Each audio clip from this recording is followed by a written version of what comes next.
know how I always say, everything you need is already within you? The truth is, there's only so much you can do by yourself. Welcome to the office. We all need people to get where we're going. How's it going? Okay, just trying to get this armature alignment to work. There's actually this amazing after-school program we host here. Is that it? Yeah, that's us. Awesome. Perfect. Go find them. No hands? Find people who challenge you, who want to hear what you have to say. Ay, te extrañamos tanto. Espérate, I'm gonna send you a picture of a boy, okay? But you can't tell Mom. Find them and hold on tight. Keep the good ones close. I didn't even get your name. They'll make you feel at home wherever you are. With the right people around you, you can do anything. Hey everyone, we've been working on the new track. So, whatever it is you decide to do with this new life of yours, Ella, don't ask yourself how you're going to do it. Brains of your robots onto your machine. Ask yourself who you're going to do it with.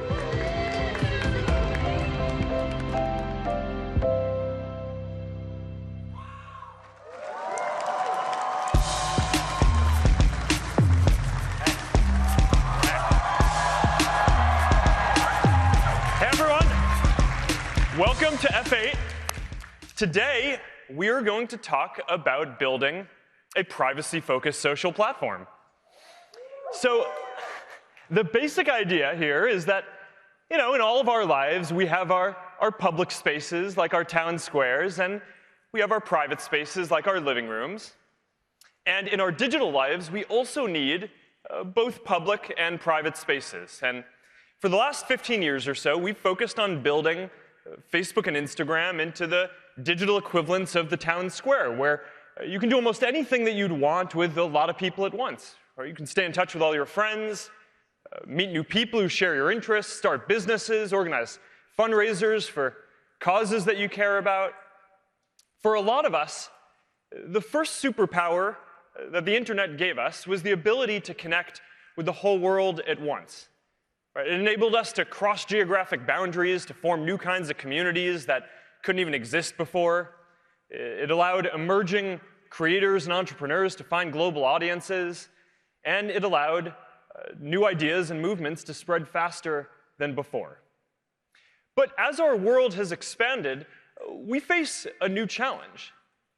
We all need to find our place in this much bigger world, and it can be hard to find and feel like you have a unique sense of purpose when you're connected to billions of people at the same time. Privacy gives us the freedom to be ourselves. It's easier to feel like you belong when you're part of smaller communities and amongst your closest friends. So it's no surprise that the fastest ways that we're all communicating online are private messaging, in small groups, and in stories. As the world gets bigger and more connected, we need that sense of intimacy more than ever. So that's why I believe that the future is private. This is the next chapter for our services.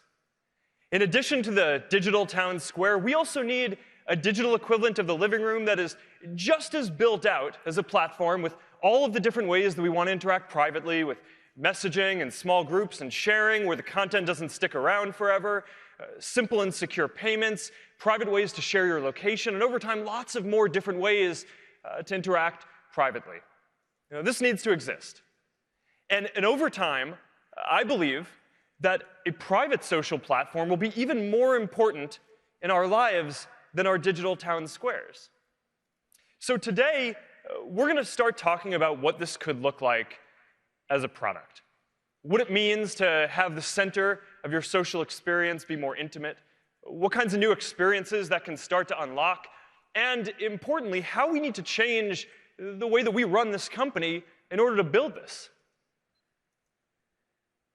Now look, I get that a lot of people aren't sure that we're serious about this. I know that we don't exactly have the the strongest reputation on privacy right now, to put it lightly. But I'm committed to doing this well and to starting a new chapter for our products. And it's going to take time. I'm sure we're going to keep on unearthing old issues for a while, so it may feel like we're not making progress at first. But I think that we've shown time and again as a company that we can do what it takes to evolve and build the products that people want, including recently with stories and private messaging. So I'm confident that we can do this. And we plan to do this in the way that we've developed WhatsApp. Right? Start with the most important and private use case, messaging, make it as secure as possible with end-to-end encryption, and then build more ways for all of us to interact privately on top of that. And this vision is based on 6 principles. Private interactions. You should have simple, intimate spaces where you have complete confidence that what you say and do is private and clear control over who you're communicating with. Encryption. Your private communications should be secure.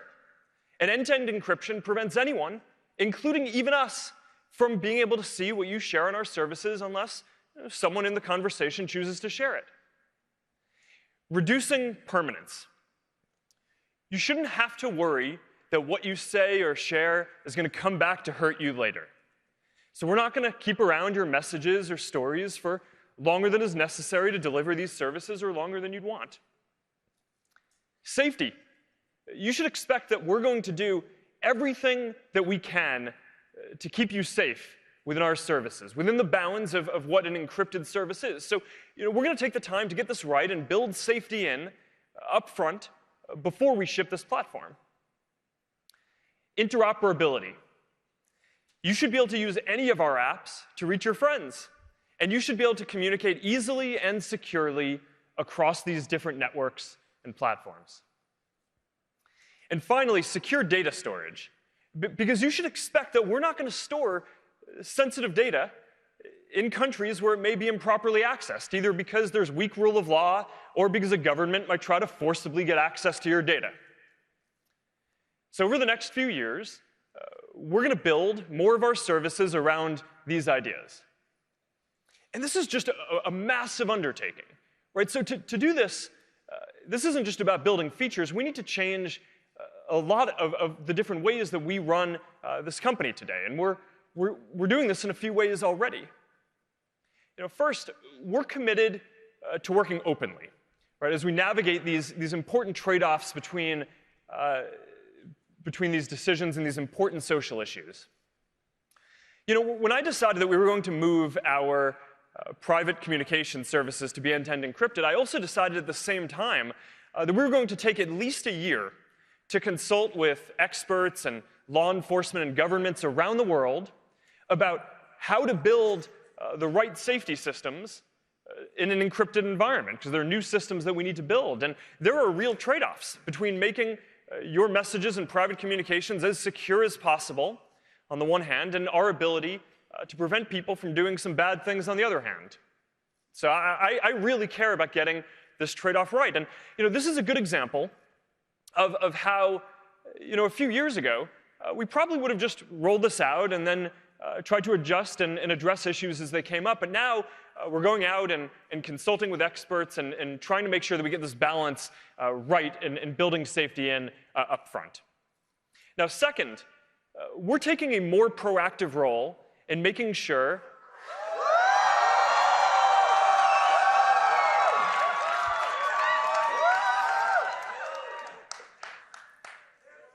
I wasn't expecting that. But I'm excited about it too. All right. Taking a more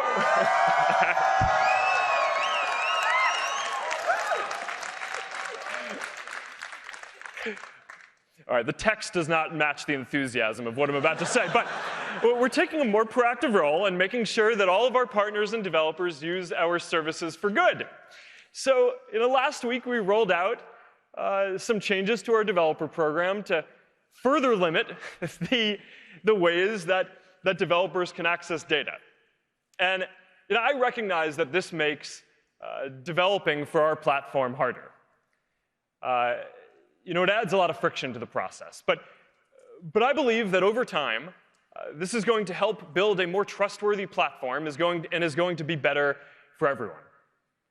All right, third, we're also building out a lot of deep technical infrastructure and replumbing the whole infrastructure that we build for this company to support this privacy vision.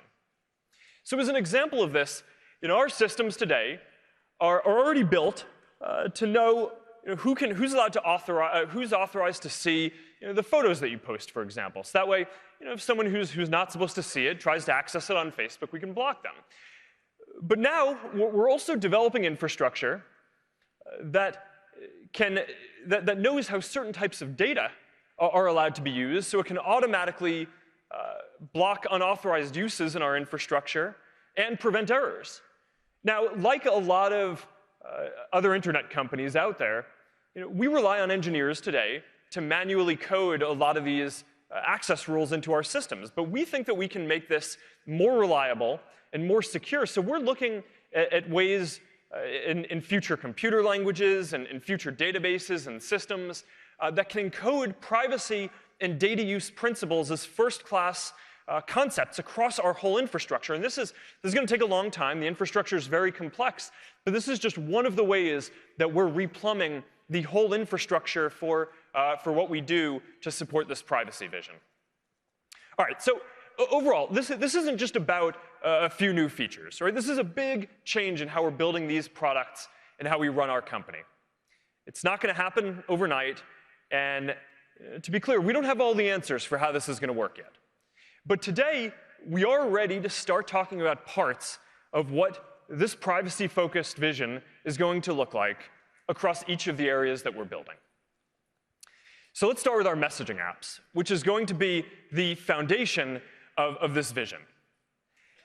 Now, the first thing that we've got to deliver for all of you is the best private messaging experience by far. Right? And then on top of that, we can start building more ways to interact privately. But the first thing that we need to do is deliver a basic messaging experience, which is the fastest, simplest, most reliable, and most secure of any of the leading platforms out there. So for Messenger, we've been focused on rewriting the entire thing from scratch to deliver the best private messaging experience that there is. And last year at F8, we introduced the first step of this, our new very simple design, M4. So that was step one. And now our next goal is to make Messenger the fastest messaging app out there and to make the app binary size smaller than any of the major social apps. So we've been working on a project that we've called Lightspeed. And we've been working on this for a long time to rewrite the whole thing. And now we're a few months away from starting to roll this out. And here are some early benchmarks from our lab, looking at how fast this is compared to the other leading platforms out there. Generally, WhatsApp is faster than the other leading platforms, but the other thing that we showed was basically the average of the leading messaging platforms in each country around the world. And Lightspeed is just going to be much faster. All right, so that's what we're doing on simplicity and speed. To be the most reliable, though, you need to do more than just deliver the messages consistently. Right? We need to make sure that the service is available everywhere that you are. And for a modern messaging experience, that means having a great desktop experience. So we've built a great new desktop app. So you're going to be able to chat and video chat in a native app, not just the browser. And we are launching this on both Mac and Windows. And this is one of our top most requested features. All right, so privacy and security. So we believe that a privacy-focused messaging platform has to be encrypted. So we actually launched Secret Conversations a couple of years ago. So you can already have encrypted and ephemeral conversations if you want. But now we're working towards making end-to-end encryption and reduced permanence the default across all conversations. And when we do this across both Messenger and WhatsApp, we're going to enable more than 2 billion people around the world to have their most personal conversations with each other privately without having to worry about hackers, governments, or even us being able to see what you're saying. So I think that this is just going to be a historically important step for privacy around the world. So with this foundation, the fastest experience, available everywhere, with the strongest privacy and security, now let's take a look at how a private social platform can start to become the center of your social experience. So as an example, we're launching a Friends tab in Messenger. And over time, you're going to be able to see what your friends are sharing with you across our different apps. So if you follow someone on Instagram, you'll be able to see their stories. If you're friends with someone on Facebook, you'll be able to see their posts and their stories. And it's going to be all private updates from friends, no public content. And this starts to give you just a sense of what is possible with interoperability between services and how a private platform can start to be more central to how you interact with friends. It also continues the trend that we've seen with stories where follow-on conversations are happening in private messages rather than public comment threads more and more. All right, we're also making video chat a lot better. We're launching the ability to co-watch videos with your friends. And this is an example of how video chat, which is just growing really quickly, is one of the basic ways that we all communicate privately, can start to become more of a platform for how, for more of the ways that we would want to interact privately with each other. All right, so now let's move over and talk about WhatsApp. So WhatsApp already has incredibly strong privacy and performance. So here, we're more focused on the next step, which is building out all of the ways that you would want to interact in the digital living room. So first is status. Right? And this is just the most popular ephemeral stories product in the world, even bigger than what we're doing with Instagram. And one of the reasons for this is that it's completely focused on delivering a private and intimate experience. It's all people you know. There are no public figure accounts that you can follow, and it's end-to-end encrypted. So we don't even see the content of the statuses that you post. Now, there's more to do here. We want to make sure that the experience continues to be focused on your closest friends and family, and not just whichever of your contacts happens to share the most. So we're working on ways to do more ranking of the content on the client side, which as we move more of our systems to be encrypted, that kind of work is going to be increasingly important across all of our apps over time.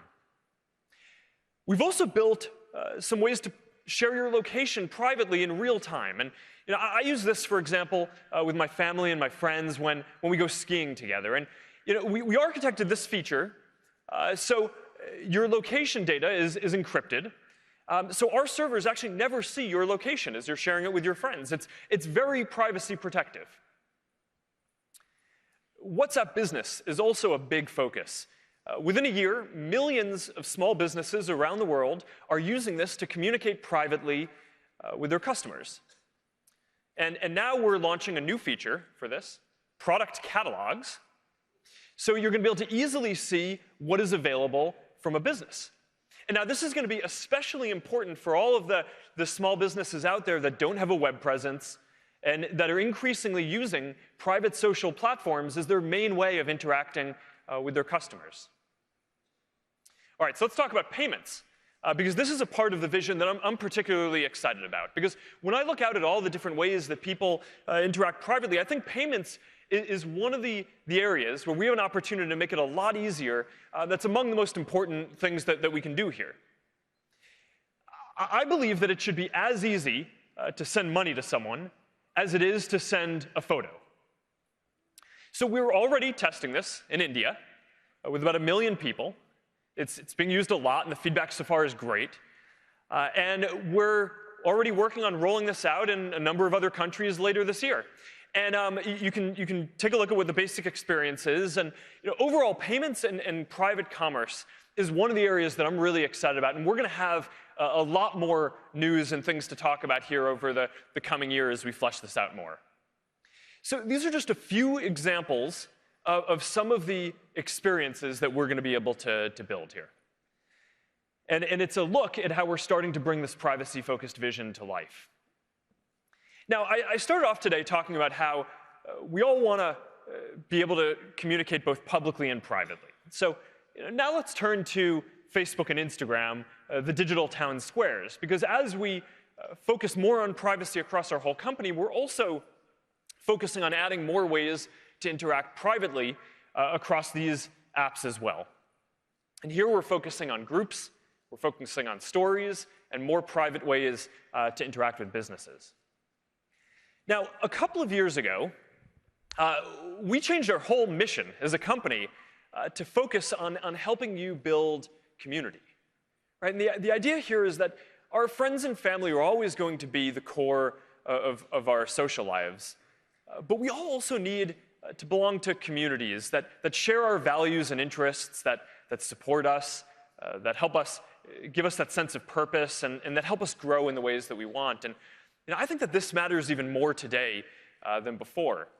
Because in a world where people are joining fewer physical communities and there's less social cohesion, it's more important than ever to make it so that we can easily be a part of communities that are meaningful to us.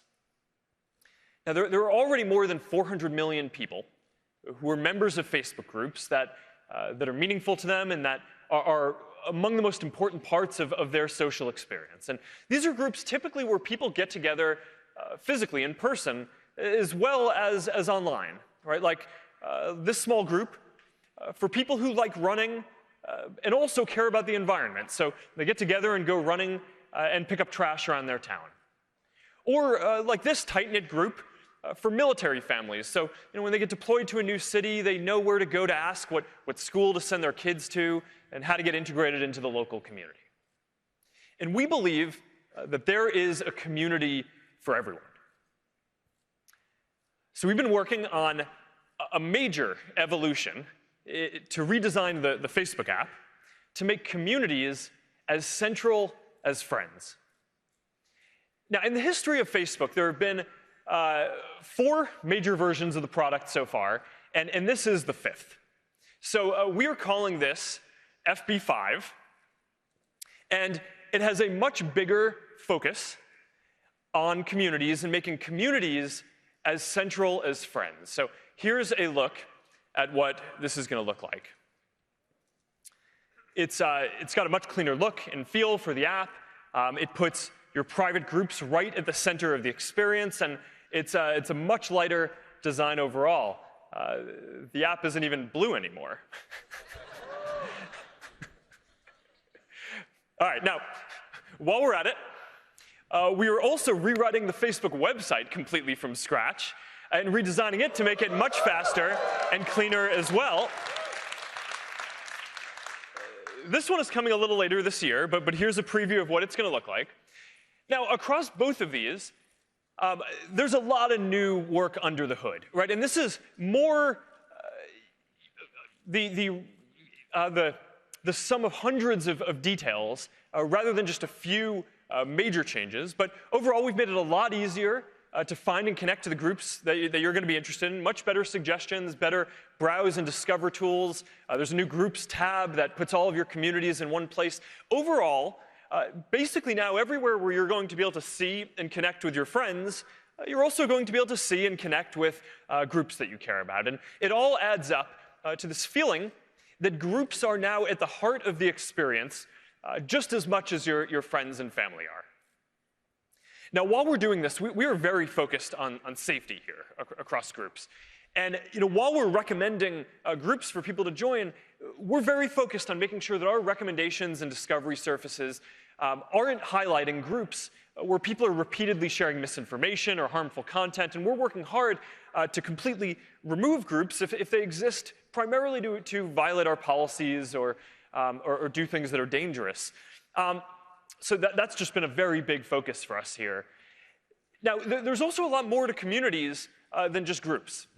And there are lots of different ways to interact with the people in the communities that you care about. A lot of them are private, around events, around games, around dating, or other ways to meet new people. There's a lot more to FB5, and Fiji is going to come out a bit later to walk you through all this in more detail. But overall, this is the biggest change to the Facebook app and website that we've made in the last 5 years, since we made the whole thing native and a lot faster. And as a symbol of this, we're not just updating the look and feel, we're also updating the Facebook icon and refreshing it for the first time since I can remember, to make it a bit more lively and modern. So there we go. And I'm excited to get this app in all of your hands. We're shipping this today. And so we're going to start rolling it out. And everyone in the US is going to be able to get it today and a couple of other places, and we're going to roll it out across the rest of the world over the coming weeks as well. So, all right, now for Instagram, let's move on to Instagram. We are also very focused on adding more private interactions to what is generally a core staple of our digital town square here. And here at Instagram, we're mostly focused on stories, which are generally more privacy protective since they're more ephemeral than posting into feed permanently. And we're also focused on payments and interacting with private interactions with businesses. So let's start with shopping. One of the interesting challenges with shopping, either online or offline, is that a lot of the way that we browse is in public. But then when we actually go to do a transaction, that's a very private interaction. So we think that there's an opportunity with Instagram to marry these two experiences together and make them both better. Now, we know that a lot of us already use Instagram to find things that we're interested in, and we think that there's an opportunity to do just a lot more here. So we're launching today a new shopping channel in Explore. So you're going to be able to browse things that you may want to buy or are interested in.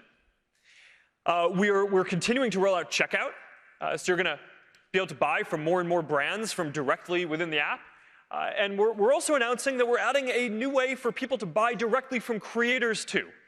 So that means that you're going to be able to support the people who are making the stuff that you love. And I think that that's going to be a pretty big deal.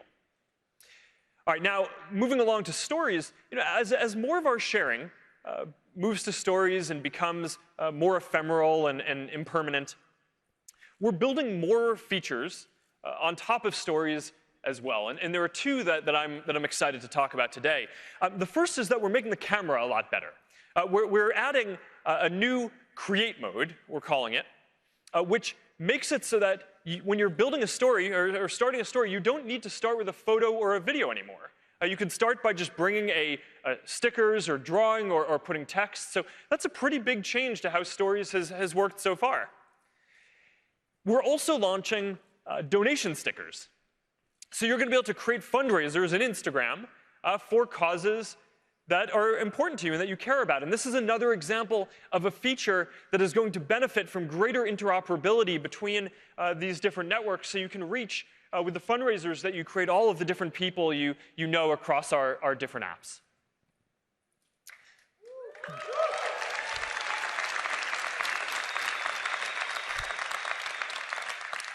All right, now,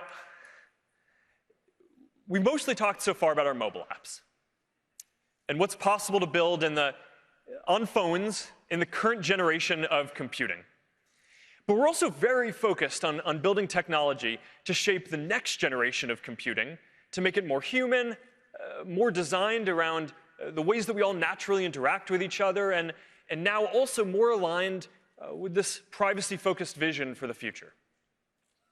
So I think that augmented and virtual reality have the potential to create much more personal and intimate experiences. With VR, you feel like you're actually right there, present with someone, even physically, they're in a completely different place somewhere halfway across the world. And with AR, instead of you having your face in your phone and someone else having their face in theirs, now the computing environment is going to put digital objects in the real world that you're going to be able to both interact with and actually be present together.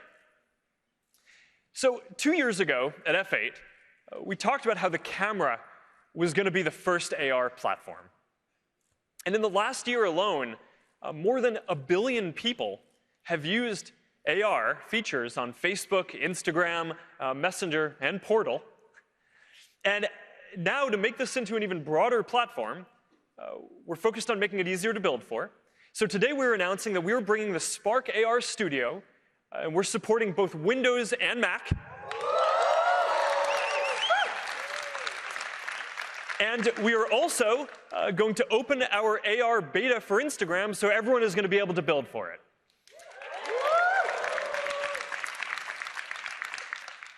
Now, one of my favorite uses of AR so far, I have to say, is on Portal. Now, if any of you have kids, or have seen kids using masks or story time on Portal, you probably know what I mean. This is a photo of my mom reading Three Little Pigs to my daughters, and Portal has turned her into a wolf as she's huffing and puffing. So this is one of the reasons that I think Portal has done better than we expected. Right? It helps people feel together and have these intimate experiences. Even when you can't physically be together, you can feel like you're together. So building on this, I'm excited to announce that we are going to launch Portal internationally. We're starting in Canada in June, and we're going to be rolling it out across a number of countries in Europe coming later this fall.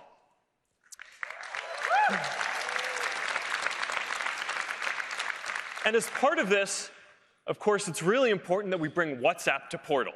So we're doing that. So now you're going to be able to make video calls on both WhatsApp and Messenger on Portal.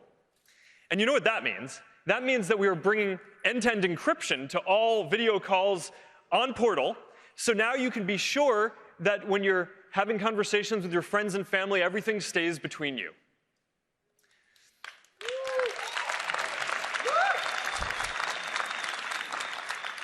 All right, now the last area that I want to talk about today is virtual reality. Now, this is going to be a big year for VR because we are shipping 2 new products. Oculus Rift S, which improves on the original Rift, a higher resolution display, better optics, inside-out tracking. And of course, we're launching Oculus Quest, the all-in-one headset that we've all been waiting for with no cables and full freedom of movement. So, these are a real step forward. Our Rift S is the most powerful VR headset that you can buy. And Quest just blows people away because it's the first time that you can just walk around a VR space and fully interact with the people in it. So I'm excited to announce that we are opening pre-orders for both of them today. They're each going to be $399. They're going to start shipping within a month on May 21st.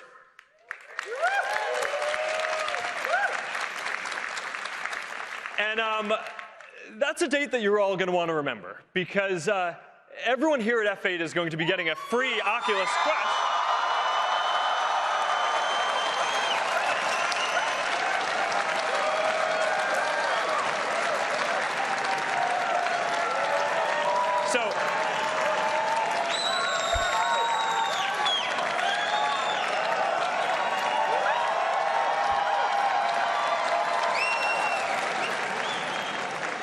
So I'm really excited to get this into your hands. I can't wait to hear what you all think of this. I'm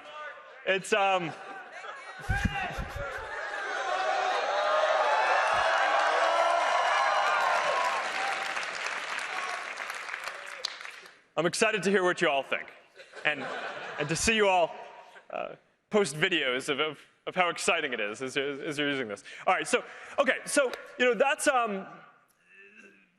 that's how we're starting to build out this privacy-focused vision across everything we do. It's still early, but if we get this right, then using all of these services is going to be a fundamentally different experience a few years from now. Now, at the end of the day, this isn't just about building some new products. It's a major shift in how we run this company. Because we believe that for the future, people want a privacy-focused social platform. And I believe that if we build out a fully encrypted, interoperable service with all of the ways that people want to interact privately, then that's going to be an important contribution to the world. Now, for us, this is about building the kind of future that we want to live in. I believe that we should be working to build a world where we can be ourselves and where we can live freely, knowing that our private moments are only going to be seen by the people we want.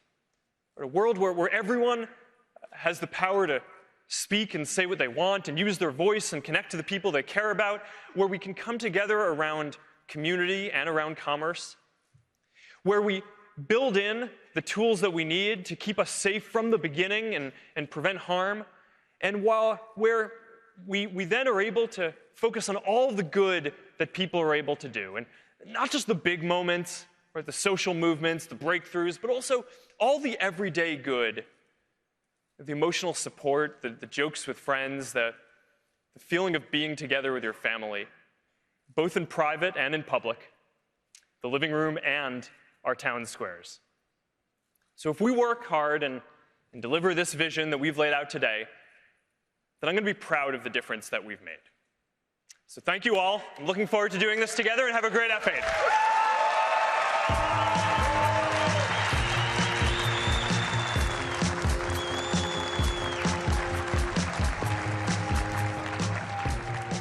What does it mean to build an awesome product?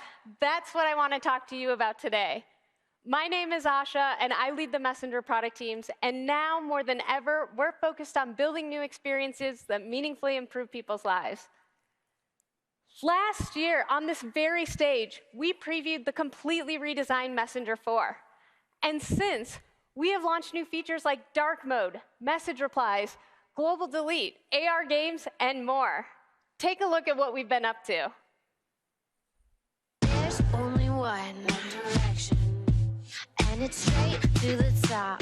Did I forget to mention, we'll save the day. We do it that way, we do it that way. Yeah, that's just how we do it. I swear ain't nothing to it. H-O-W-W, we do it, nobody can touch the kingdom that we're ruling. Don't be acting like you knew it. This how we do, how we do it. Ain't nothing to it, ain't nothing to it. This how we do it.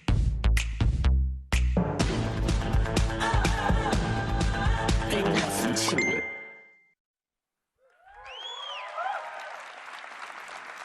So as we go forward, Mark talked about a privacy-focused vision for social networking. The concept is that if we were to rebuild the social network today, we would do so around messaging. For Messenger, our mission is that everyone communicates with the people they care about on a fast, private, interoperable network. To prepare for this vision, we've been hard at work. Last year with the redesign of Messenger 4, and going forward, we're looking under the hood. We are challenging ourselves to re-envision the engine behind our apps. So, over the next year, we plan to make Messenger the fastest private communication app on the entire planet. We call this project internally Lightspeed. With Lightspeed, we'll use less battery, less storage, and it will be more reliable than ever before. To do this, we are completely rewriting our code base. So early tests show that we're going from over 127 megabytes down to under 30 with a 1.3-second cold start time with Lightspeed. Next, privacy. The future is private. Ephemeral stories, messaging, small group sharing, video chat are among the fastest areas of online communication. So, we have begun the journey to make Messenger end-to-end encrypted by default. We will also be introducing more ways to have ephemeral content inside of Messenger, because we believe that people should be comfortable being themselves and not ever worrying that what they share will come back to hurt them. All right, let's talk interoperability. 100 years ago, people couldn't talk to each other unless they were on the same phone network. 100 years later, the same is true with messaging. If you want to talk to somebody on Facebook, you use Messenger. On Instagram, you use Direct, and with a phone number, you use WhatsApp. We believe that people should be able to choose to talk to anyone, anywhere, without thinking about where to reach them. So, for the first time, we are building the ability for Messenger users to be able to call and message not just their friends on Facebook, but their close friends and family on Instagram and on WhatsApp.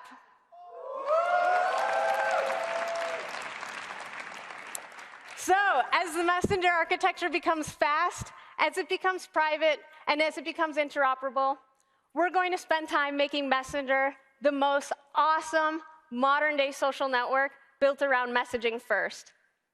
Please meet the new Messenger.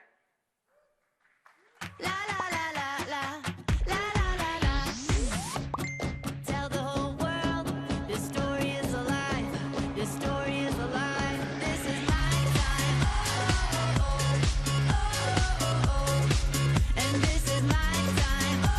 Oh, oh, oh, oh, oh. And this is my time. Gonna jump a mile high. Yeah, I'm feeling strong. Gonna get the word out so everyone can clap along.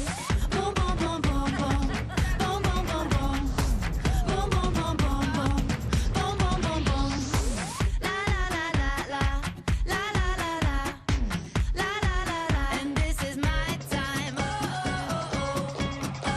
Oh, oh, oh, oh.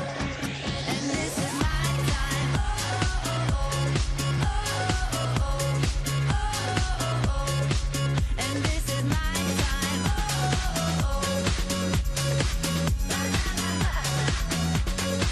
And this is my time.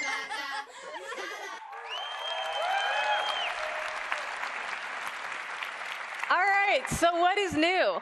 Well, Facebook is focused on community, Instagram is focused on expression, and going forward, Messenger is going to be building a social network for your closest friends and family. Specifically, we will turn the second tab inside of Messenger into a dedicated place completely organized around the people you care about most in your life. Here, you'll be able to do things like share status, view stories, and even reminisce about your favorite memories together. We're also going to be announcing a new experience for people to watch videos together directly inside of Messenger. Watching videos together wherever you are makes it feel like there's a digital living room right in your pocket. And finally, something I am personally very excited about, we're going to allow all of this on every surface, in every country, with the introduction of our brand new Messenger desktop app. Messenger Desktop will be available later this fall on macOS and on Windows. Okay, since this is F8, and because there's so many developers in the audience, we want to end by talking about awesome products just for you. Over the last 3 years, the Messenger platform has scaled to over 300,000 developers, from companies like Nestle, PepsiCo, KLM, but also to entrepreneurs who started their business with just an idea. Don't take my word for it. Take a look. What would you do if you could speak to every customer personally, one-to-one? Messenger is the platform to do exactly that. We started Snap Travel 3 years ago, and it was only 2 people. We're now 100 employees, driven over $100 million in sales. Messenger has allowed us to grow. Since we went live on Messenger, we've seen a drastic increase of the customer satisfaction, a nice NPS increase of 15 points. One of our customers is utilizing Messenger to drive people into their physical stores. And they've seen a 12% increase compared to what they've done on the web. When we started on Messenger, we were 3 people. Today, we have offices in Berlin and in New York. This is how easy it is. This is how powerful this is. This is how well it converts. And that's the magic of the platform.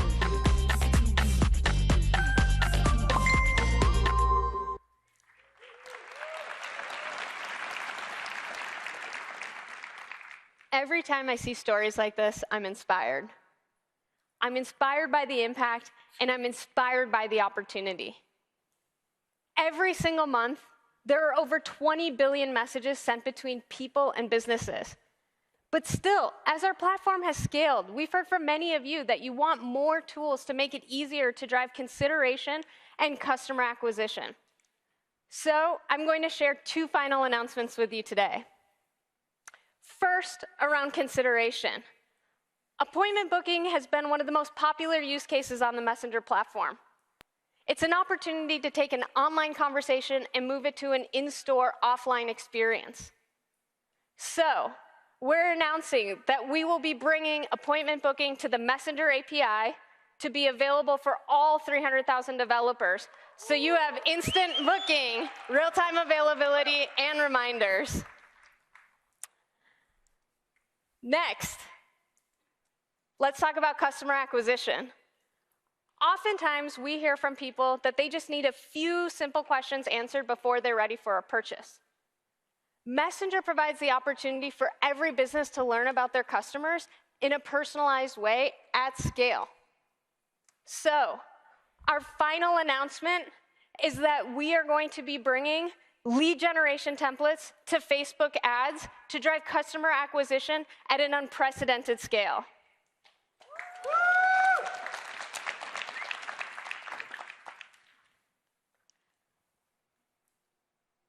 All right, before I hand the stage over to Ami to talk about WhatsApp, I just want to say thank you for having me. Every day, people send close to 100 billion messages across our family of apps. The future is private, and I am excited to be building products for where our community wants us to be. Thank you for making Messenger awesome.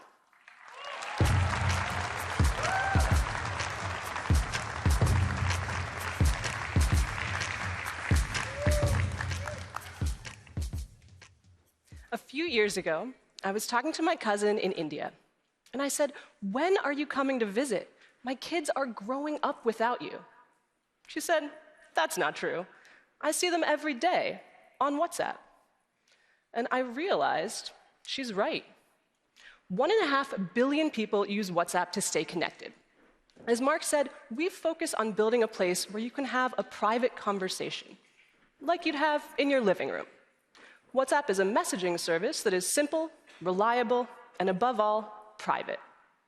What does that mean? Well, with everything we build, we ask ourselves 3 questions. First, how do we make a product so simple that anyone in the world can use it? We design the app to be predictable, so you never have to wonder what it's going to do next. And to be human, so you don't need a manual to figure it out. For instance, you always know your message is read when it lights up with these 2 blue check marks, just like your face lights up when you talk to someone you love. That's easy to understand if you're just getting your first smartphone, or if you're my brother, the hotshot Manhattan doctor who is always too busy to respond. This is a real conversation. The next question we ask ourselves is, how do we make the app so reliable that your messages go through no matter what? No matter where you live, what phone you use, what network you're on. And that means work like being vigilant about the size of our APK, so the app works on more phones. As Asha mentioned, that's really important. It means things like reducing media size when you're in a place where there's low bandwidth, so you can still send video even if you're on a slow network. Or building specifically for low-end devices, so more people can access WhatsApp.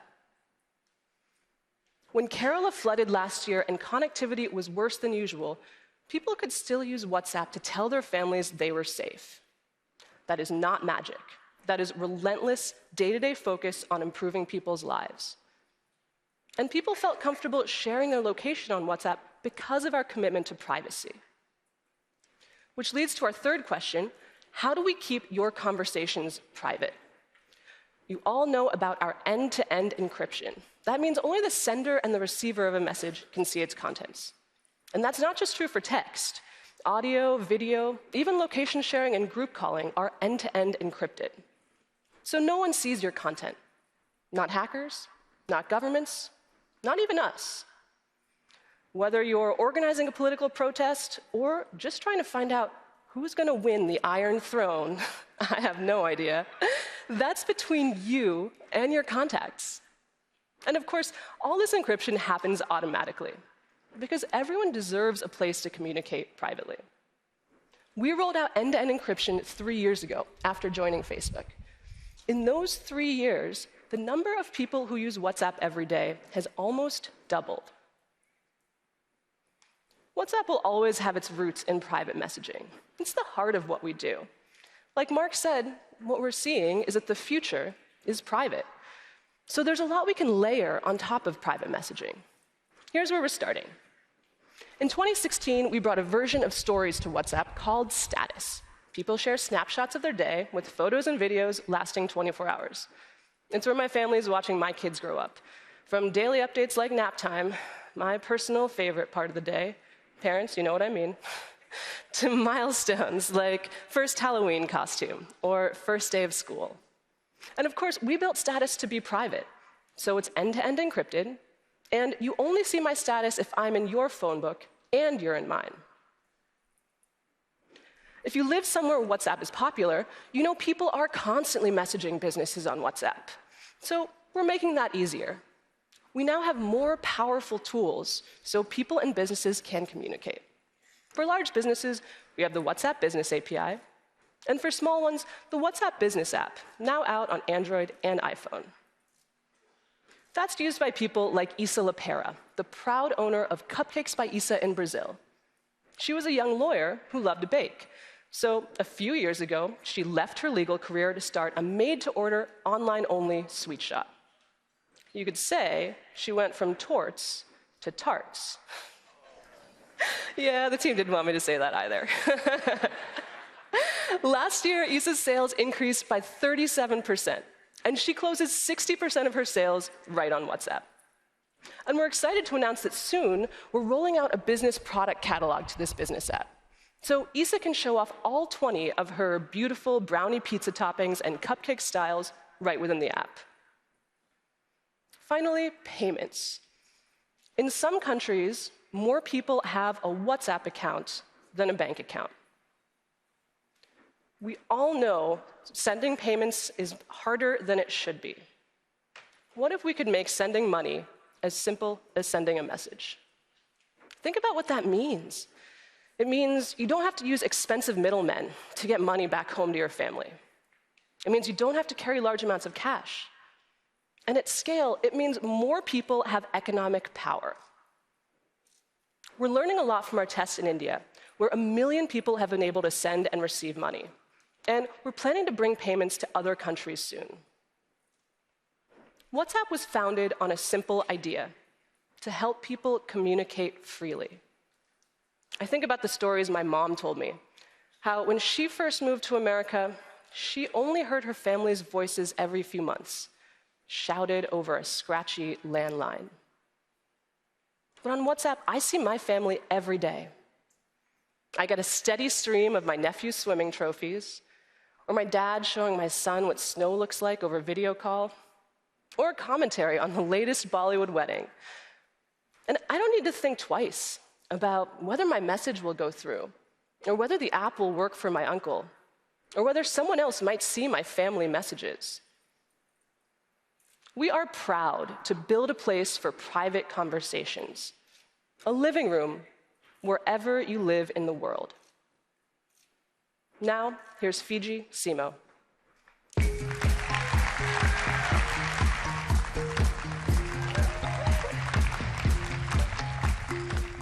Hello, I'm Fiji. I'm the new head of the Facebook app. To break the ice, thank you. To break the ice, let me tell you a few things about me. I grew up in a family of fishermen in the south of France. I'm the proud mom of a 3-year-old daughter. I'm also a steampunk fanatic. Like many people, I'm going through a Marie Kondo phase right now. And my guilty pleasure is reality TV drama. The thing I love most about Facebook is that all of these aspects of my life have a place here. I can stay in touch with my friends and family back home through feed and stories.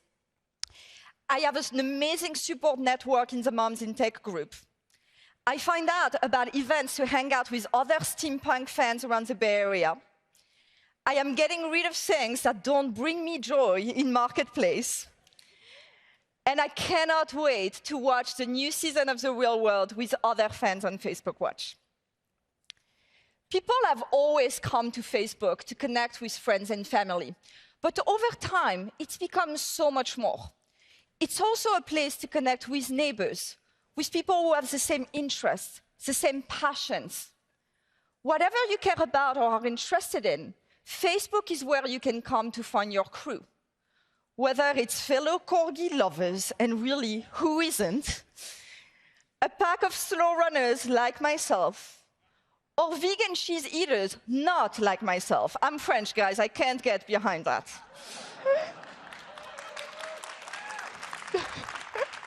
But that's just the thing. We all need a place where we feel like we belong, where we can express all the richness that makes us who we are with the right set of people, safely and privately. Everything I want to share with you today is about honoring that. Like Mark said, it all starts with a fresh new design that is simpler, faster, more immersive, and put your communities at the center. We call it FB5. It's going to be coming to your mobile app in the US and Canada today and globally later this half. And the new desktop site is coming in the next few months. We're really excited to make changes that people have been asking us for, like the ability to save your spot in newsfeed so you can pick up where you left off, or introducing dark mode on web to give your eyes a break while watching videos. Overall, we've just made it easier to find what you're looking for and get to your most used features. We'll also start rolling out a similar design to our enterprise product Workplace today. But more than the clean design and faster performance, I want to focus today on how we've built all of this with communities in mind. As Mark talked about, the Facebook app can make it easy to go from public spaces to more private ones. Groups specifically are a big part of creating more private spaces within Facebook. Some groups are public, but many more are secret or closed, so you can share things there that you may not want to share with everyone. There are tens of millions of groups on Facebook, and we hear from many people how, when they find the right one for them, it can become the most meaningful part of how they use Facebook. And in fact, today, more than 400 million people are part of a group that's meaningful to them. If you aren't in a meaningful group yet, we're making it easier to find the right one for you. We've completely redesigned the Groups tab and make groups discovery better than ever, with more suggestions and a new tool to quickly match you to groups you might be interested in. If you already have some groups that you love, the new tab will give you direct access to those and show you a personalized view of everything that's happening across them. But these group recommendations are not just going to be in the Groups tab. You're going to be able to find them all across the app, in Marketplace, in the Gaming tab, or even in Facebook Watch. So that if you're watching an episode of Red Table Talk, you're going to be able to join the fan group right in line and hang out with other fans. We're also bringing groups to the Composer, so you can share to groups the same way you share with friends and family. Everywhere there are friends, there should also be groups.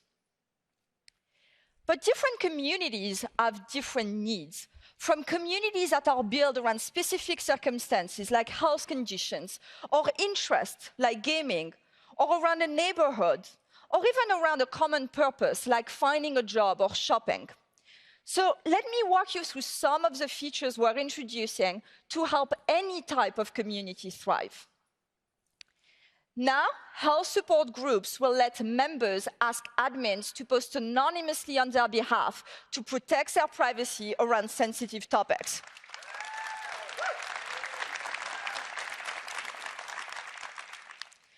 Job groups will get a new template to help employers post openings and to let job seekers apply directly through Facebook and message the employer.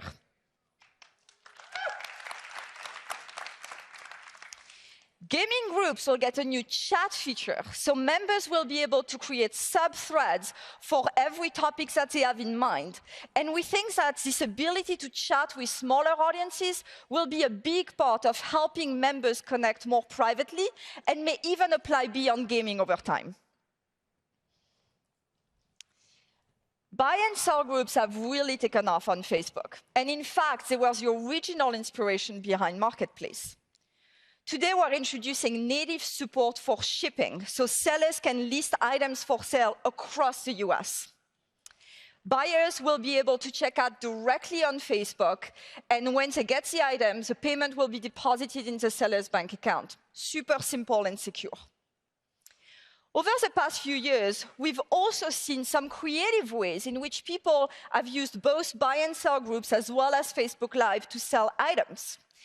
And so to make that a lot easier, we're exploring ways to let buyers ask questions or even place orders directly from the live stream, and for sellers to have a streamlined way of managing all the orders that come in through messages. Finally, your local community might be the one that matters most. We've talked a lot today about how we're bringing people together online, but when they get together in person, it can be even better. So today, we're introducing the Events tab, so that you can find out what's happening around you, get recommendations, discover local businesses and local groups, and even make plans to hang out with friends. This is the first time that all of these activities are all in one place on Facebook, so you can find something fun to do for the weekend or discover cool local spots when you're traveling. Now, you'll see that a number of these updates involve giving people the ability to kick off a private conversation from any of their communities. We think this is going to be an important part of helping people move from a town square to a living room whenever they want it, and something that we're exploring across a variety of products. Now, one of the amazing things about being part of different communities is how it can lead you to meet new people. With all the changes we're making to put communities at the center of Facebook, you'll come to Facebook not just to connect with people you already know, but also to find people you might want to know, maybe even the one. With Facebook dating, you can find matches based on things you have in common, like your shared groups and events. Of course, finding a romantic partner is intensely personal, so we've built Facebook dating to be safe, opt-in, and inclusive. Your dating profile is separate from your main profile, and your activity there is only visible to other people who have opted in. Now, as opposed to most Facebook features, I can say that I've used this one personally, but we're hearing great feedback in the 5 countries we've launched in, and I'm excited to announce that today we're expanding dating to 14 more countries, with the US coming up later this year.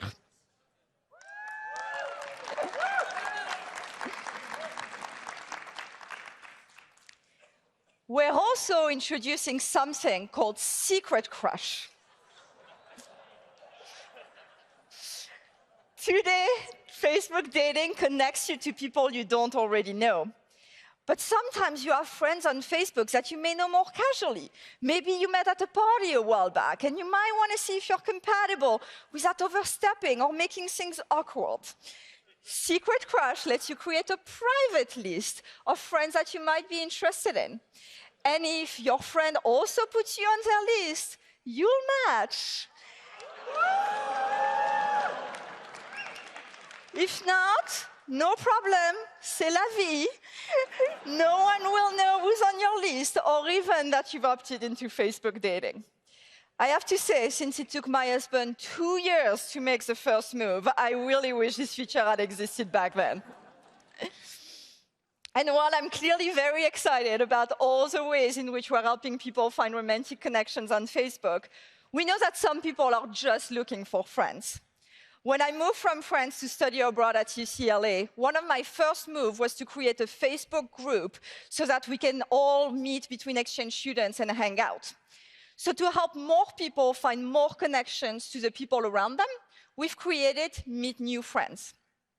You can find people within shared communities, like your school, your workplace, or your city.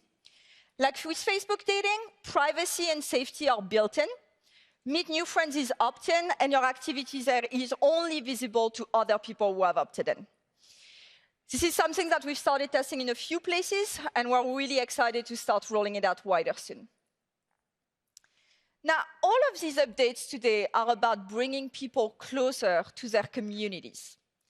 Friends and family will always be at the center of Facebook, but there are so many other aspects of people's lives that we need to honor.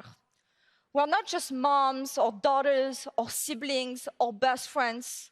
We're girls of steampunk, badass teachers, blind pen pals, crafty sisters, gay geeks, Navy dads, octopus owners, barbecue addicts, maybe even vegan cheese lovers. Whoever you are, Facebook is here to connect you with your tribe. I hope you enjoy the new Facebook, and I can't wait to hear about the groups you join and the connections you make. And with that, let me turn it over to Adam Mosseri to talk about Instagram. Thank you very much.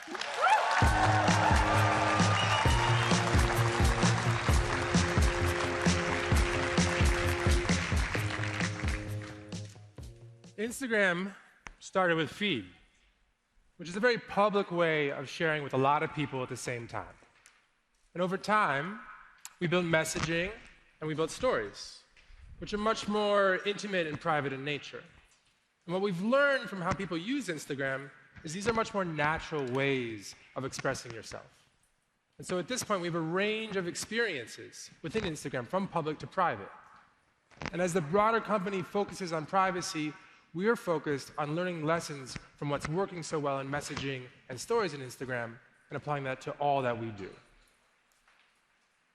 But Instagram is a place where people come to be with their close friends.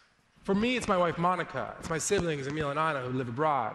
It's close friends from all different parts of my life. But I can only connect with them if they feel comfortable expressing themselves. And each of you have your own unique story. And what we've done a lot of thinking about is how to create tools to help people tell their stories. And those tools started with photos and they started with videos, but they've evolved over time. And so today, we're announcing a complete redesign of the Instagram camera, which is simpler and easier to use and has a space that we're calling Create Mode. Because sometimes you don't have a photo or video, but you actually want to share something. So in Create Mode, you can share quizzes, stickers, countdowns, and a lot of the other cool features that we've built over the years. But people are going to only express themselves on Instagram if they feel comfortable, if they feel supported. And so we've tried to learn from stories. People talk a lot about ephemerality with stories, the fact that stories only last for 24 hours. And that's an important part of how stories work. But as important is that the feedback is private. If I post and one of you responds, that conversation is just between me and you. Also important is that stories is people first. You choose to see someone's content by tapping on their story, which helps people not worry about bothering people. And all of this adds up to a space that feels much less pressurized. And because of that, people feel more comfortable sharing more and more often in stories than anywhere else on Instagram. We've tried to build on that. We launched Close Friends, which is a way to select a small number of people and share your most authentic moments only to them.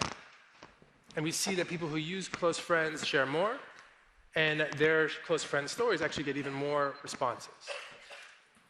And we're trying to take these lessons and rethink some of the fundamentals of how Instagram works. One change is in the new design of the profile, which we're currently testing, we have made follower accounts much less prominent.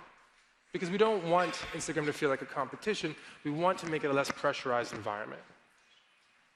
A bigger idea is something we're starting to experiment later this week called private like counts. What private like counts mean is that as you scroll through feed, there are no like counts. You can see who liked a photo or a video, you can tap through it, and if you have the time, you can add them all up yourself. The owner can see how many people liked a photo, but only if they asked. It's because we want people to worry a little bit less about how many likes they're getting on Instagram and spend a bit more time connecting with the people that they care about. So this starts testing later this week.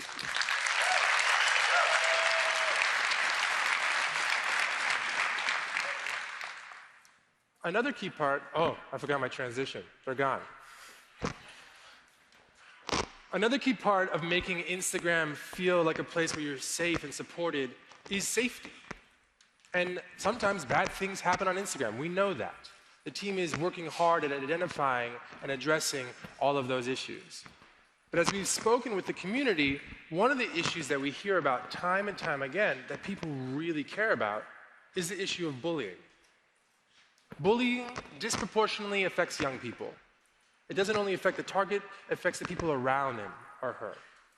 And so what we aspire to do, and this will take years, I want to be clear, is to lead the fight against online bullying.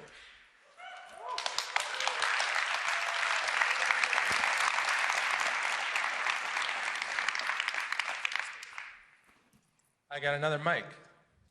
Can you hear me better now? Could you? Great.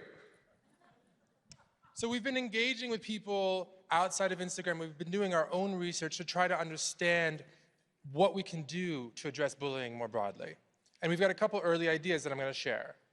One is comment filters and essentially nudges. So if you say something aggressive, maybe we give you a light nudge to rethink that. Safety tools is another idea. Something we're tentatively calling away mode, which is a way to opt out of Instagram when you're in a sensitive moment. Maybe you switched high schools. Maybe you just went through a breakup. Another idea still is giving people ways of limiting those or being aggressive towards them on Instagram. Now, some of these are already testing. Some of these will test soon. Some of these might never see the light of day. But given how much we care about this issue, we wanted to share proactively with you today. Now, if people come to Instagram to be with their close friends, they stay to be inspired by art, fashion, entertainment, travel, sports.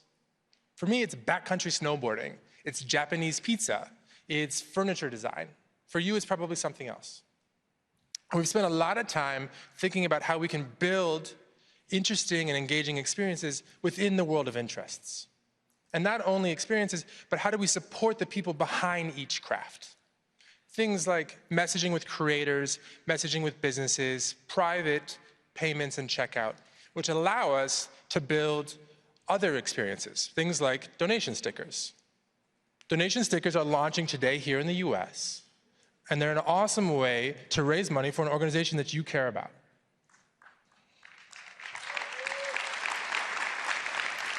I got one slow clapper here that just spread through the thing. I appreciate you. And these organizations, they rely on people like you and me to raise money to do the things that we find so inspiring. This is an organization called Black Girls Code. Woo. All right, we're gonna raise some money. Is that all right? I'm gonna take a picture of all you. There's a lot of you. I'm gonna do a selfie in case that's better. Smile, teeth. And as soon as I get off stage, I'm gonna tag Black Girls Code. I encourage all of you to go to @Mosseri, that's my last name, M-O-S-S-E-R-I. And if it's an organization that speaks to you, please donate. We can see how much money that we raise.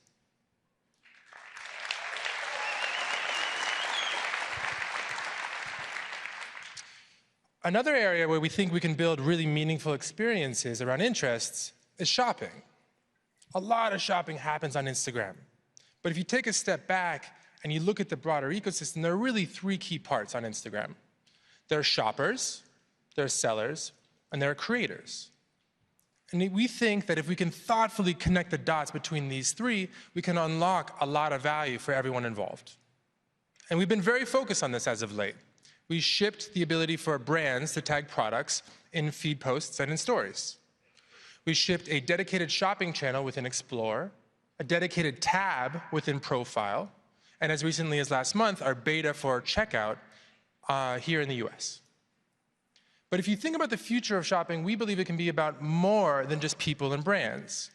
We believe that creators have a really interesting and important role to play. Maybe you look up to someone. Maybe you think they dress well. Maybe they have a similar skin tone, and so the makeup that looks good on them might look good on you too. We think creators can help you navigate through all the noise and find what you're most interested in. And so today we're announcing something that we're calling Shopping from Creators. And what this is the ability for creators to tag products in feed posts and in stories. So as I'm scrolling through feed, I might come across a post from Juju, who's a wide receiver for the Steelers, my team. And I might not want to wear a snake, but those kicks are pretty cool. So I could tap on that, And because Adidas is actually a checkout partner, I could buy that without even leaving Instagram. And we're excited about this because we think it can be good for everyone. It can be good for people, it can be good for businesses, and it can be good for creators. And it's an area where we think we can uniquely create value for people. And so our mission is to connect you with the people and things you love. And at this point, we have both public and private spaces on Instagram. And it's our job to find the balance between those two and to take a privacy-first approach to all that we do so that we can make sure that all of you feel comfortable telling your story. And so with that, I'm going to leave you with a short video about shopping from creators, and thank you.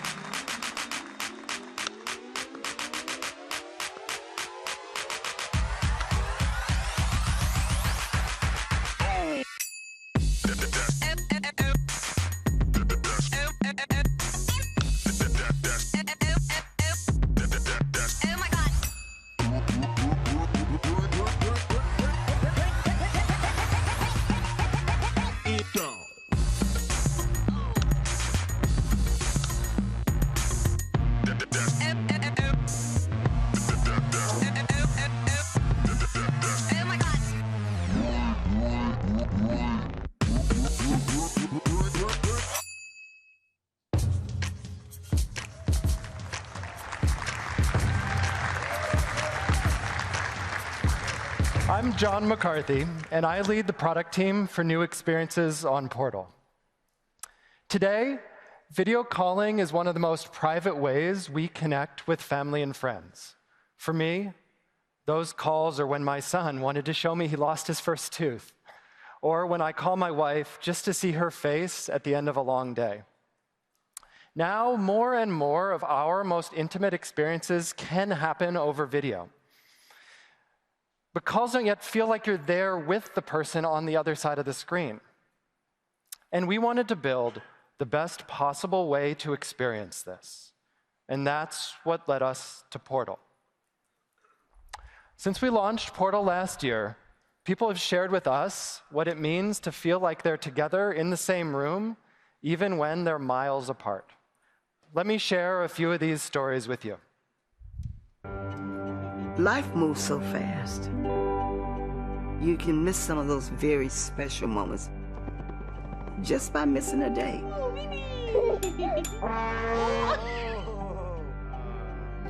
Look at that. Portal it's a little window, but it opens, it's like the world opens up.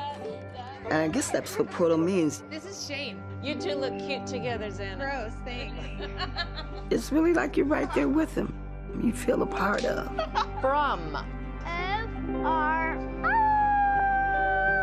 You could not do that 3 months ago, and look, you're crushing it. I want them to know that my grandmother and my grandfather were present in our lives, and they loved us.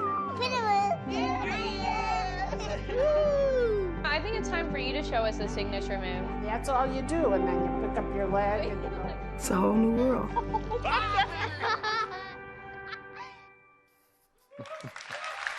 Okay. This is just a glimpse into the stories that people share with us every day. And we want more people to experience these rich, personal connections on video calls.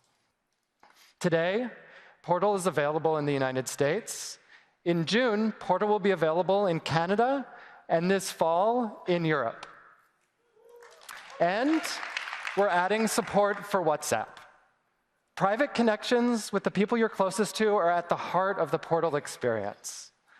With end-to-end encryption in WhatsApp and Messenger, your Portal calls will be even more secure. You'll be able to talk with any of your friends who use WhatsApp or Messenger on their Portal or on their phone. But when we're together, we do more than just talk. Listening to music in calls has been part of Portal from day one. And this summer, we're adding new ways to play games together. Augmented reality puts you at the center of the game. Or you can take turns playing games like Battleship, Yahtzee, or Words with Friends. And no call is ever complete without a cat on your head. We'll add new AR effects every month to bring a bit of fun into calls. Storytime uses AR to bring stories to life.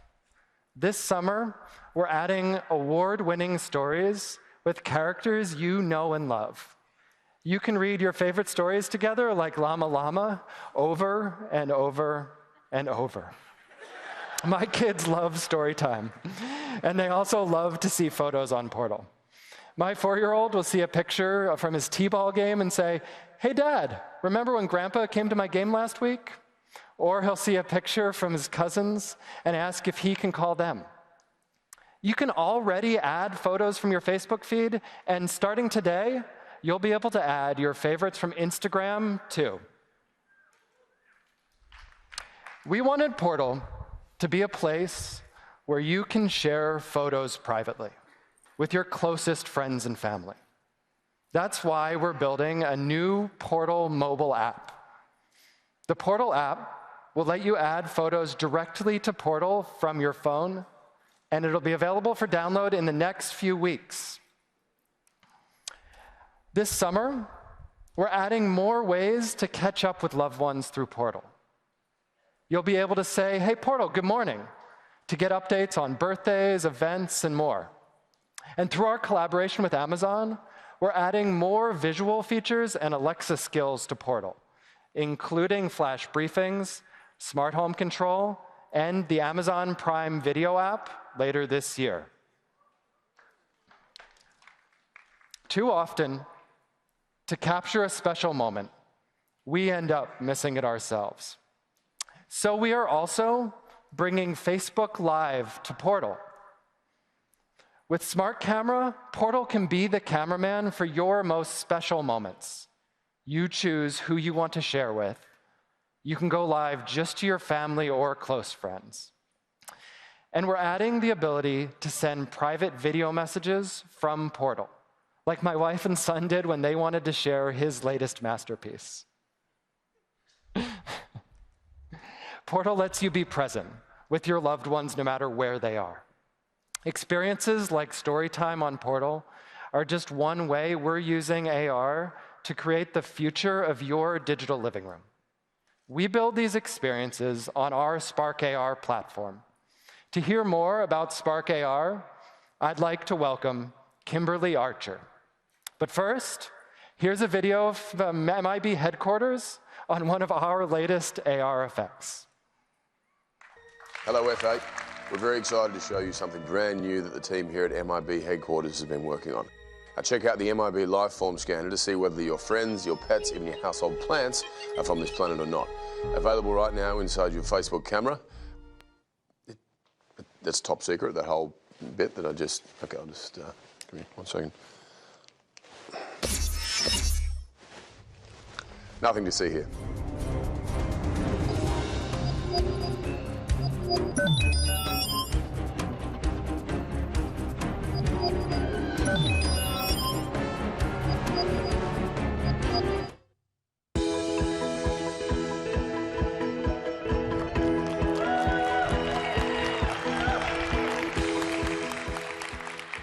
When I was growing up, I loved sci-fi movies, and Men in Black was one of my favorites. I was in awe of the concept that all layers of reality couldn't be seen by the naked eye. It required technology to reveal the truth about the world around us. Now, technology like this exists today. Augmented reality allows us to create content and experiences that add new dimensions to our lives, leveraging devices like our smartphones and Portal to reveal new layers of context, meaning, and emotion.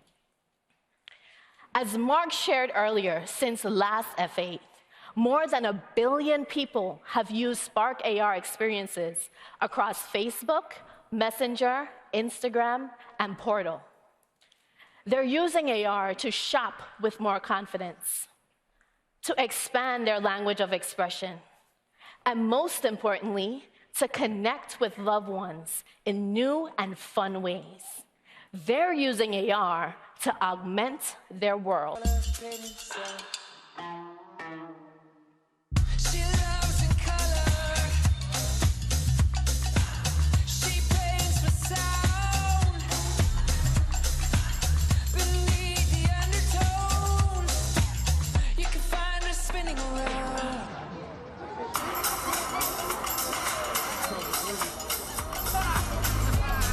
An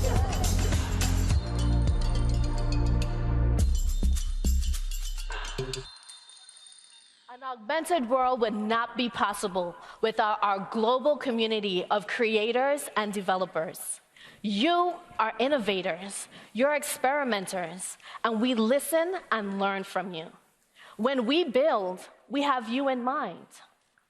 You told us that Windows was important to you, so we built the next version of Spark AR Studio to support both Windows and Mac. You shared your desire for speed and efficiency, so we built new features to make creation and collaboration easier and faster. With cross-platform support and new features, Spark AR is more accessible than ever before, creating further opportunities for our developers. Take Snehal, for example, a young entrepreneur from Mumbai who's here with us today. Snehal, I see you. He pioneered AR effects for Bollywood movies using Spark AR. With success came the struggle to keep up with demand, and he started hosting Spark AR training sessions in his community. Now, fast forward 6 months, Snehal has moved out of a small co-working space into his own office, employing more than a dozen people, and has plans to expand to other countries later this year. Snehal, you're awesome.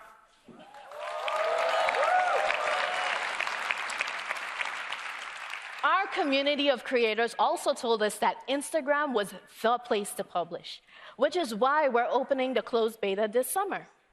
And I'm excited because last year, we saw the marriage between art and technology give birth to new trends on Instagram.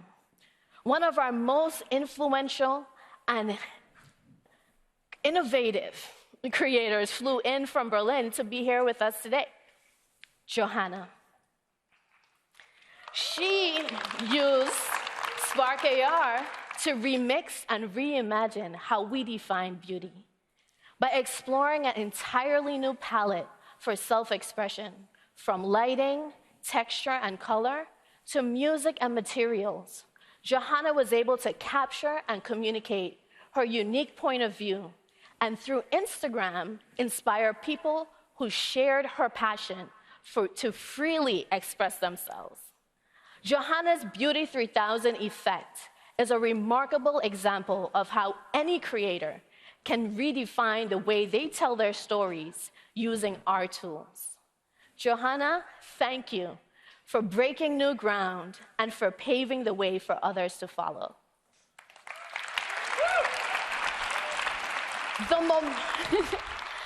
The momentum here is incredible. What Spark AR developers and creators build today lays the foundation for tomorrow. Join this awesome community as we collectively build for the future. Here at Facebook, our future doesn't just include augmented reality, it also includes virtual reality. Today, Oculus Quest and Rift S offer more immersive ways to feel connected and present. So before we welcome Sean Liu, who will speak about the innovations within VR, let's look at how that all came together.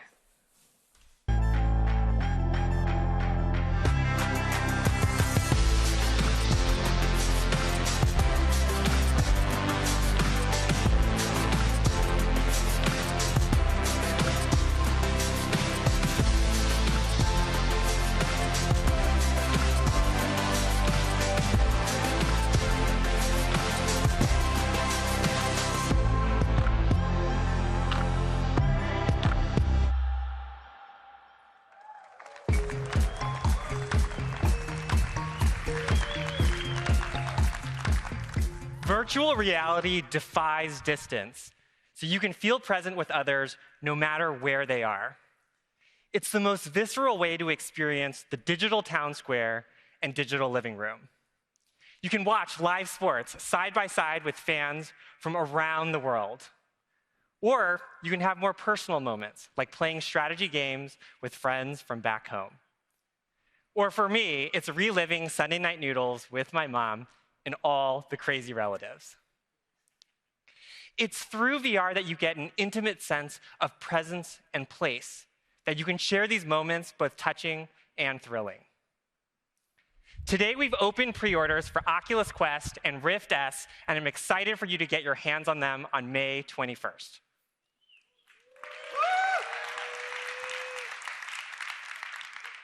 This is our VR product portfolio today. You have Oculus Go for immersive media, and Quest and Rift S for the best in gaming. And it starts with the experiences. Experiences in VR are making play more immersive and personal. Our Oculus platform has over 1,000 titles, and with Rift S, you'll get access to awesome upcoming games like Asgard's Wrath, Lone Echo 2, and Stormland.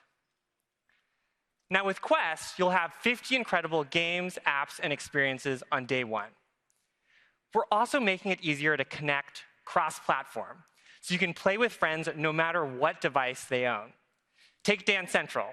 We can have a dance-off inside a virtual nightclub. Or Sports Scramble. We can sprint across the court, and I will probably lose my 100th game in tennis. And let's not forget Dead and Buried, where you can team up for a Wild West shootout. But what about when friends come over and just want to hang out? VR is redefining game night, and you can share the fun with people sitting right next to you in a few different ways. First, the all-in-one form factor of Oculus Quest lets you easily pack it up, take it to a friend's place. And if you're the only one with a VR headset, there are games that let your friends play along right from their phones. Second, just like Oculus Go, we are bringing casting to Oculus Quest. With a few taps, you can cast your VR experience to your phone or to your living room TV, and friends can join right alongside. And then there are experiences that are truly transformative, that take you to a galaxy far, far away. With Vader Immortal by ILM X Lab, you're at the very center of an immersive Star Wars story.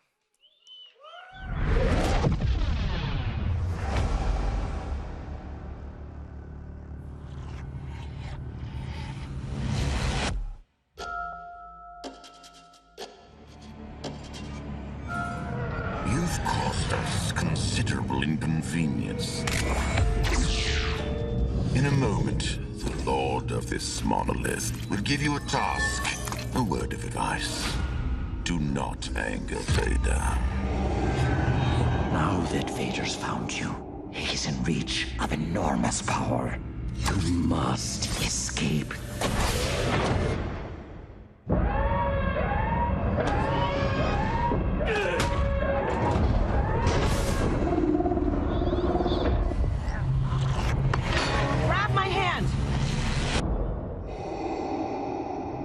I wonder what Vader is after. It appears Vader has finally found his candidate. And our future is in your hands. Vader is here. You are the one I've been searching for. Do as I command.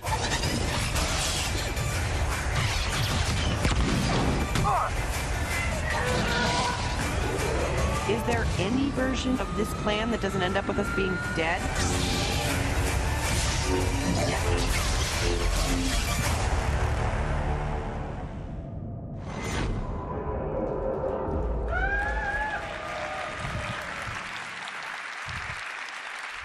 Vader Immortal is the day one launch title for Oculus Quest, and not to worry, it's also coming soon to the Rift platform. Entertainment isn't the only application for VR. That powerful sense of presence is also changing the way we work, forming deeper connections with both coworkers and with customers. VR is being used to speed up collaboration for design teams, build empathy for customers, and train surgeons to better prepare for the operating room. We want to do more to accelerate VR adoption across these industries. Today, we're announcing new features for Oculus for Business.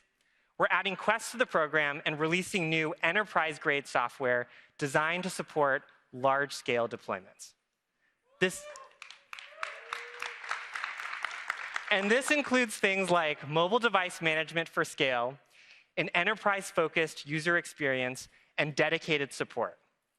All this makes it much easier to drive impact for your business, and the program launches this fall.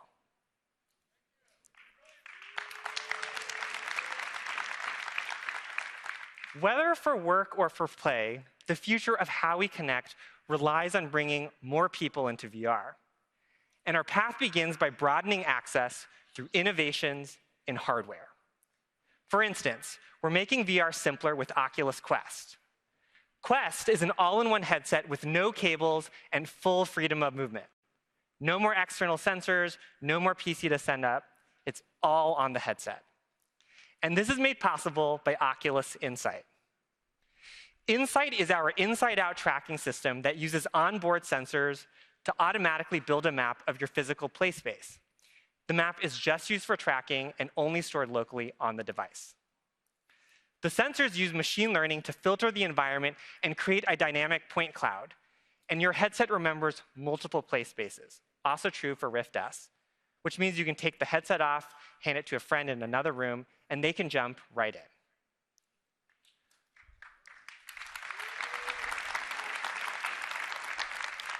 We've designed every component of our headsets for sub-millimeter precision and performance. Sensors use accelerometers, visible light, and infrared light to track both the headset and our redesigned touch controllers. Our tracking and rendering stacks are optimized to reduce our computing footprint and free up room for you, our developers. This is how incredibly immersive titles are able to run on a mobile form factor. Now, we've put tracking through its paces. Take Beat Saber. If you're like John Carmack, your controllers move at blazing speeds. Our tracking uses prediction algorithms to work no matter how fast you're swinging, or for some of us, flailing our way through Beat Saber. This is the best-in-class inside-out tracking you'll find on any hardware. And that means feeling like you're there, in the game, in the moment, in the connections we're making with other people.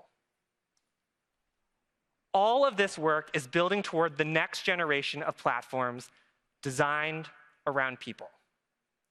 We're excited to ship Oculus Quest and Rift S, and for those of you here today, I hope you love your Quest.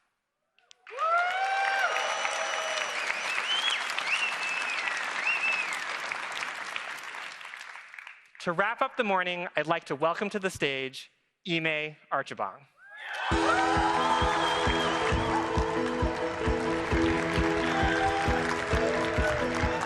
Good morning, good morning, good morning, good morning. What a morning, huh? How's everybody feeling? Good, good. Yeah, I know that you heard a lot today.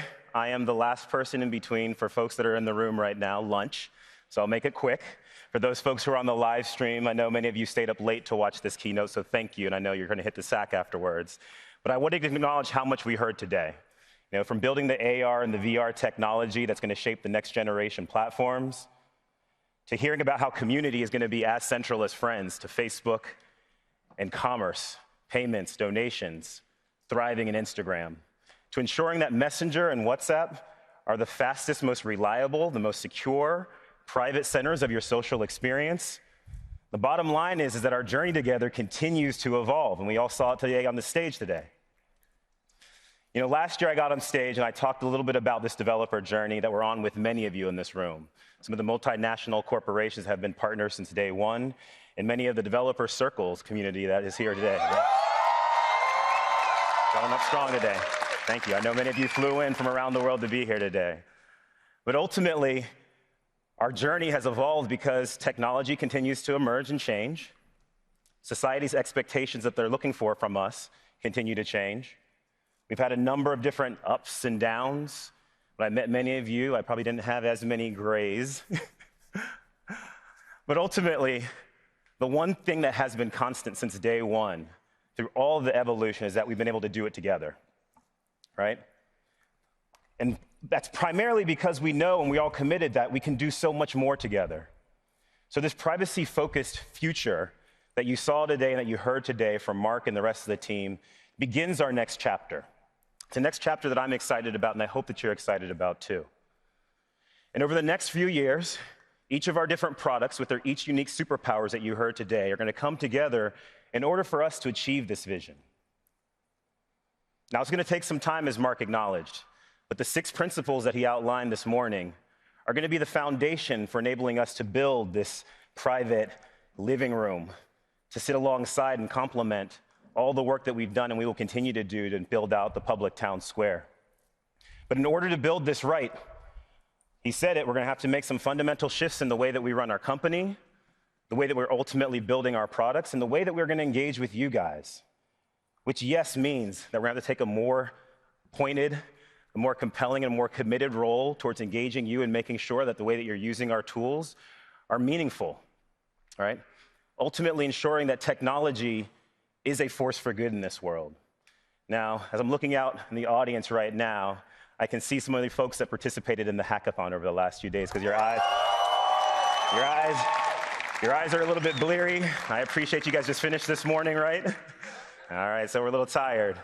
But nonetheless, together for the last 2 days, we've used our tools to try to address some of society's biggest challenges. Some of you focused on projects to ensure that people get access to quality education and decent work. Others of you focused on initiatives to make sure the futures of cities and the future of communities are inclusive and are sustainable. You know, honestly, seeing your proposed solutions, going from idea all the way to prototype in a little less than 2 days, is a real affirmation to me and the rest of the team of why we build. So thank you for the work that you did over the course of the last few days.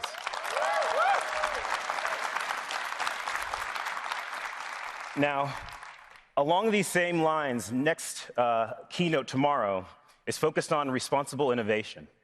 So you're going to hear from Shrep, our Chief Technology Officer, and a few other leaders on this stage covering topics like ethical design, safety and virtual reality, and ultimately building inclusive artificial intelligence.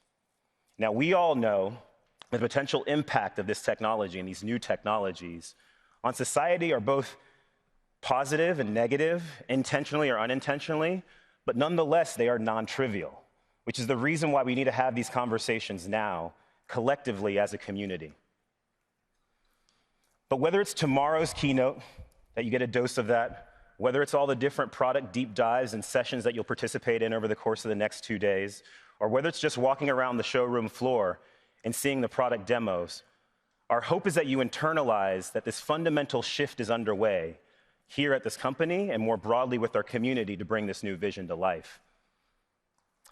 Frankly, I say that because we can't do it alone. Now, I've been on stage the last 2 years and I've said this line, and I'm going to say it again here for the 3rd year in a row, that society's biggest opportunities and most complex challenges aren't going to be solved by one person, not one team, not one company, that we have to ultimately find ways to work together because we can do so much more together. And I know, for one, I myself am excited about working with you guys and bringing this vision to life. So with that said, thank you all for joining us this morning. Have a great F8, and I look forward to seeing you over the course of the next 2 days.